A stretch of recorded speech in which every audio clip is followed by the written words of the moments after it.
नमस्कार, crime alert में आपका स्वागत है। इस वक्त आपके साथ मैं हूं अभिनव अभी। क्राइम अलर्ट में आज हम आपको राजस्थान में गुंडा राज की तस्वीर दिखाएंगे और बताएंगे कि कैसे गुंडों के आतंक के आगे पुलिस भी अब बेबस नजर आ रही है।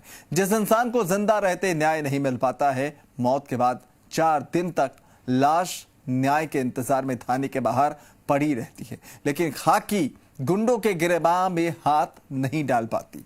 नागौर में सुनील ताड़ा की मौत और न्याय की लड़ाई पर यह रिपोर्ट दिखा।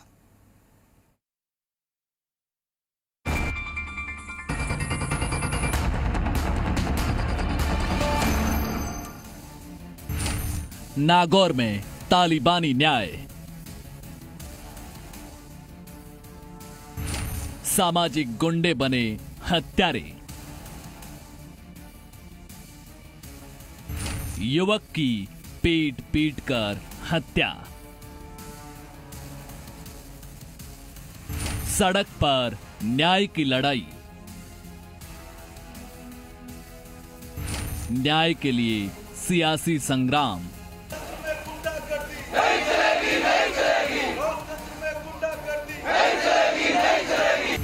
15 दिन से आरोपी फरार।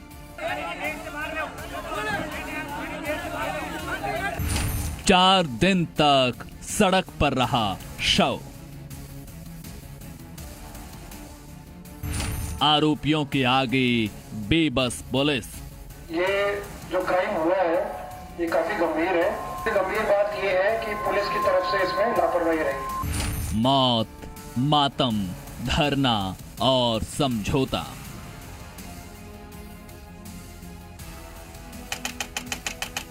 तारीख 1 अक्टूबर 2021।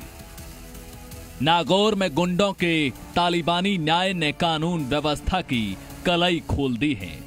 नागौर में हुई इस वारदात ने सामाजिक ताने बाने को छिन्न भिन्न कर दिया है। 1 अक्टूबर को भावंडा के सुनील ताड़ा उर्फ सोनी का पहले अपहरण किया गया और फिर उसे बेरहमी से पीटा जाता है। रात 9 बजे सुनील गिरधर धर्म कांटे पर बैठा था। सुनील के साथ 4 लोग दूसरे भी वहां बैठे थे। इसी दौरान 3 गाड़ियों में सवार करीब 25 लोग वहां पहुंचे। गाड़ियों से उतरते ही इन लोगों ने सुनील पर हमला कर दिया। बीच बचाव करने वाले लोगों से भी मारपीट की गई। बदमाश सुनील को गाड़ी में डालकर अपने साथ ले गए। सुनील के सिर पर धारदार हथियारों से वार किए गए और सरियों से सुनील के पांवों पर वार हुए। बदमाशों ने सुनील के पैरों में पेचकस घुसाकर छेद कर दिए। अधमरी हालात में राधिका भट्टे के पास फेंककर बदमाश फरार हो गए। बदमाश सुनील के हाथ से 2 सोने की अंगूठी, 18,000 कैश और गाड़ी के दस्तावेज भी ले गए। इस वारदात के बारे में जिसको भी खबर मिली, हर कोई हैरान था। कोई ये नहीं समझ पा रहा था कि इन गुंडों ने सुनील के साथ ऐसी हैवानियत क्यों की। इस मामले में सुनील के पिता ने पुलिस में अपना बयान दिया। सुनील ने एक व्यक्ति को 3.5 लाख रुपए उधार दिए थे। इन्हीं पैसों के लेन देन को लेकर दोनों पक्षों में विवाद हुआ। इसी वजह से आरोपियों ने सुनील पर हमला कर दिया।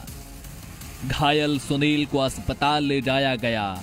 जिंदगी बचाने की जद्दोजहद में उसे अहमदाबाद भी ले गए, लेकिन शायद तालिबानी भेड़ियों ने उसके जिस्म का कतरा कतरा छिन्न भिन्न कर दिया था। तारीख 12 अक्टूबर 2021। सुनील पहले सामाजिक भेड़ियों से जिंदगी की जंग लड़ा, फिर 10 दिन तक अस्पताल में जिंदगी की लड़ाई लड़ी, लेकिन आखिर हार गया। 12 अक्टूबर की देर रात इलाज के दौरान उसकी मौत हो गई।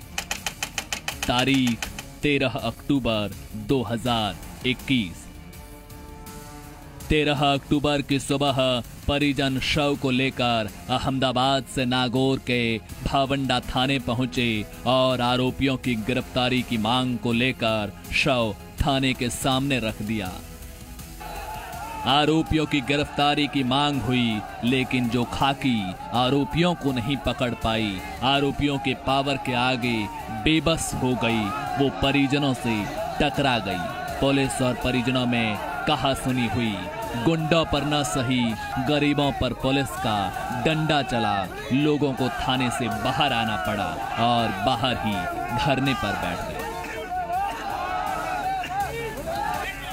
आरोप लगा कि पुलिस और बदमाशों में मिली भगत है, इसीलिए इतने दिन बाद भी आरोपियों में किसी की गिरफ्तारी नहीं हुई है। पुलिस ने 13 अक्टूबर को ही धरने पर बैठे लोगों को उठाने की कोशिश भी की, लेकिन भीड़ उग्र हो गई। गुस्साई भीड़ ने पुलिस के खिलाफ जमकर नारेबाजी की, थाने का गेट उखाड़ लिया। समझाइश पर भीड़ शांत हुई और दोबारा थाने में बैठी। इधर खेवसर विधायक नारायण बेनीवाल भी वल्लभ नगर में हो रहे उपचुनाव का प्रचार बीच में छोड़ कार्यकर्ताओं के साथ घटना स्थल पर पहुंचे और धरने पर बैठ गए। पुलिस को पहले से अंदेशा था कि शव थाने में लाया जाएगा और परिजन शव के साथ धरने पर बैठ सकते हैं। पुलिस ने थाने के अंदर और बाहर भारी जाब्ता तैनात किया। बीच रास्ते में भी पुलिस लगाई ताकि ग्रामीण थाने न पहुंचे, लेकिन ग्रामीण दूसरे रास्ते से शव लेकर थाने पहुंच गए, जहां पहले से धरना चल रहा था, और शव के साथ थाने के बाहर धरना शुरू कर ड्रिल मशीन से उसके पैरों में गुर्दे, लीवर सब खत्म कर दिए। पुलिस थाने के अंदर और डिप्टी के पास लगातार आरोपी ये रोज पूछने जाते थे मरा कि नहीं मरा। जिस दिन घटना हुई थी 1 किलोमीटर के अंदर पुलिस वाले जाते हैं और फिर कहते हैं गाड़ी में तेल खत्म हो गया, और तेल भी इनसे ही डलवाते हैं जो कहने के लिए आए थे। और फिर पुलिस ये कहती है पीड़ित परिवार को कि आपके बच्चे को वहां फेंक के चले गए, उठा लो। मतलब पुलिस की मिली भगत से सारा काम हुआ था। लेकिन पुलिस हर हाल में इस धरने को खत्म करना चाहती थी। ऐसी कोशिशें की गई जिससे शव को मैनेज करना ग्रामीणों के लिए मुश्किल हो। पुलिस ने शव रखने के लिए डीप फ्रीज की इजाजत नहीं दी। देर शाम तक डीप फ्रीज में शव रखने पर सहमति बनी, लेकिन डीप फ्रीज के लिए थाने से बिजली कनेक्शन नहीं दिया, जिसके बाद ग्रामीणों ने अपने स्तर पर जनरेटर की व्यवस्था की। परिजनों ने पुलिस के सामने अपनी मांगें स्पष्ट कर दी थी, लेकिन शायद पुलिस इन मांगों पर गंभीरता से विचार नहीं कर रही थी। परिजनों ने सभी आरोपियों को तुरंत गिरफ्तारी की जाने की मांग की। लापरवाह पुलिस अधिकारियों को हटाया जाए, भावंडा SHO को सस्पेंड किया जाए, थाने के पूरे स्टाफ को लाइन हाजिर किया जाए, मामले की जांच किसी दूसरे उच्च अधिकारी को सौंपी जाए, मृतक के परिजनों को 20 लाख का आर्थिक मुआवजा दिया जाए। देर रात तक हनुमान बेनीवाल की अपील के बाद RLP कार्यकर्ता भी भावंडा थाने पहुंचे। थाने के बाहर टेंट लगाया गया और लोग धरने पर बैठ गए, लेकिन पुलिस 12 दिन बीत जाने के बावजूद आरोपियों को पकड़ने की जुर्रत नहीं कर पा रही। तारीख 14 अक्टूबर 2021। 14 अक्टूबर की सुबह से दूसरे लोग भी धरना स्थल पर जुटने लगे। न्याय की लड़ाई में लोगों का साथ मिलने लगा। आसपास के गांवों से लोग भी वहां पहुंचे, लेकिन पुलिस और परिजनों के बीच सहमति नहीं बन पाई। 14 अक्टूबर की शाम करीब 4 बजे नागौर सांसद हनुमान बेनीवाल भी वल्लभ नगर उपचुनाव का प्रचार छोड़कर भावंडा पहुंचे और न्याय की लड़ाई में धरने पर बैठ गए। हमारे आपस में भी लोग सरपंचों के चुनाव भी लड़ते हैं, लेकिन सब लोग एक जाजिम पर बैठते हैं। लेकिन बाहर से लोगों को बुला के यहाँ के दबंगों ने जो दबंगई की है, ये किसी भी कीमत में बर्दाश्त नहीं होगी। राजस्थान सरकार समय रहते इसके अंदर जितने भी आरोपी है लोकल हो चाहे सत्या के अंदर जो पीछे बैठे, मुझे कुछ पुलिस कर्मियों के नाम भी सामने आ रहे हैं जिनको पूछ के फ्री काम किया गया था, उनको भी इस मामले के अंदर उनकी भी गिरफ्तारी तय हो, ये सुनिश्चित किया जाए। मैंने प्रदेश के डीजीपी से बात करी है, मुख्यमंत्री के यहाँ भी बात करी है। इसी बीच नागौर एसपी भी धरना स्थल पर पहुंचे। सांसद बेनीवाल और एसपी अभिजीत सिंह के बीच लंबी वार्ता चली, लेकिन कोई समाधान नहीं हुआ। शाम होते होते वार्ता विफल रही। तारीख 15 अक्टूबर 2021। 15 अक्टूबर धरने का तीसरा दिन। तीसरे दिन भी नारायण बेनीवाल से लेकर मुंडवा प्रधान प्रतिनिधि तक तमाम बड़े लोग धरने पर बैठे रहे। पुलिस की ओर से वार्ता के लिए संदेश भेजे गए, लेकिन गुस्साए परिजनों ने वार्ता से ही इनकार कर दिया। तीसरे दिन दोपहर हनुमान बेनीवाल फिर धरना स्थल पर पहुंचे। बेनीवाल के आने के बाद अधिकारी फिर से वार्ता के लिए आने लगे तो भीड़ उग्र हो गई। हालातों को भांपते हुए पुलिस अधिकारी वापस थाने में चले गए। बेनीवाल ने भी स्पष्ट कर दिया, जब तक आरोपियों की गिरफ्तारी नहीं होती है धरना खत्म नहीं होगा। तारीख 16 अक्टूबर 2021। 16 अक्टूबर धरने का चौथा दिन। धरने पर ग्रामीणों की संख्या लगातार बढ़ रही थी। खेवसर विधायक नारायण बेनीवाल पहले दिन से ही धरना स्थल पर जमे थे। बीच बीच में सांसद बेनीवाल भी वहां आते रहे। एसपी से लेकर आईजी और डीआईजी तक आला अधिकारी मामले पर नजर बनाए हुए थे। दिन के समय एसपी की पीड़ित परिवार और विधायक के साथ वार्ता हुई, लेकिन कोई रास्ता नहीं निकल पाया। शाम करीब 4 बजे आईजी एस सिंघाथिर भावंडा थाने पहुंचे। पुलिस अधिकारियों से मामले की पूरी जानकारी ली और शाम 7 बजे फिर से वार्ता शुरू हुई। शाम करीब 7 बजे शुरू हुई वार्ता 4 घंटे चली। वार्ता में IG S Singhathir, SP Abhijeet Singh, सांसद हनुमान बेनीवाल, विधायक नारायण बेनीवाल और पीड़ित परिजन शामिल हुए और रात करीब 11 बजे वार्ता निर्णायक मोड़ पर पहुंची। 4 घंटे चली इस वार्ता में कई मांगों पर सहमति बनी। मुख्य आरोपी की गिरफ्तारी हो चुकी है।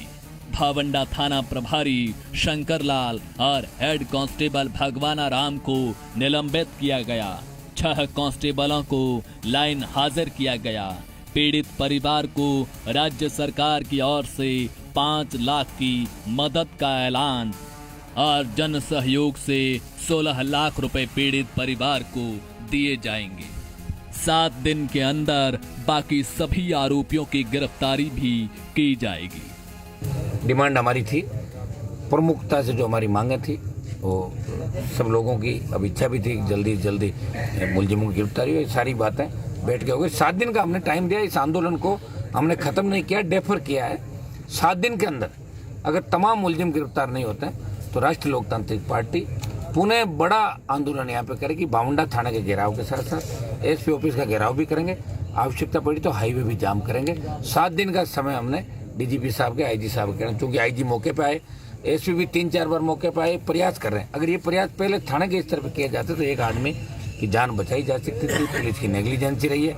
एमपी साहब और उनकी टीम के साथ वार्ता करने के बाद कुछ जो विवादित मुद्दे उस पर सहमति बनी है, जिसके तहत वांछित मुलजिम जो मुख्य आरोपी और षड्यंत्रकार जितने भी इस केस में, उनको 7 दिन के अंदर गिरफ्तार करने का जो टाइम डिसाइड हुआ।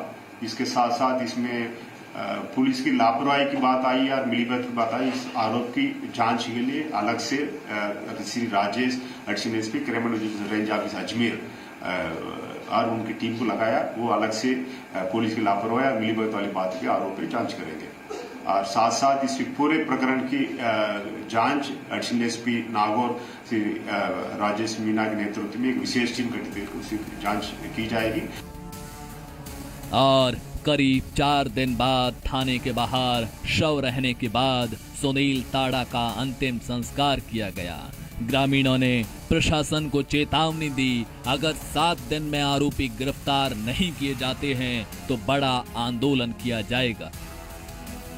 फिलहाल पुलिस के लिए यह राहत भरी खबर हो सकती है कि धरना खत्म हो गया है, लेकिन कई सवाल पुलिस की कार्यशैली पर प्रश्न चिन्ह लगाते हैं। 15 दिन बाद भी सभी आरोपियों की गिरफ्तारी क्यों नहीं हुई? 2 दर्जन आरोपियों में अब तक सिर्फ एक आरोपी ही गिरफ्तार क्यों हुआ? पुलिस ने 6 टीमें बनाई, फिर भी कामयाबी क्यों नहीं मिली? अब देखना ये होगा कि पुलिस बाकी आरोपियों की कब गिरफ्तारी कर पाती है। दामोदर इनानिया की रिपोर्ट, जी मीडिया, नागौर।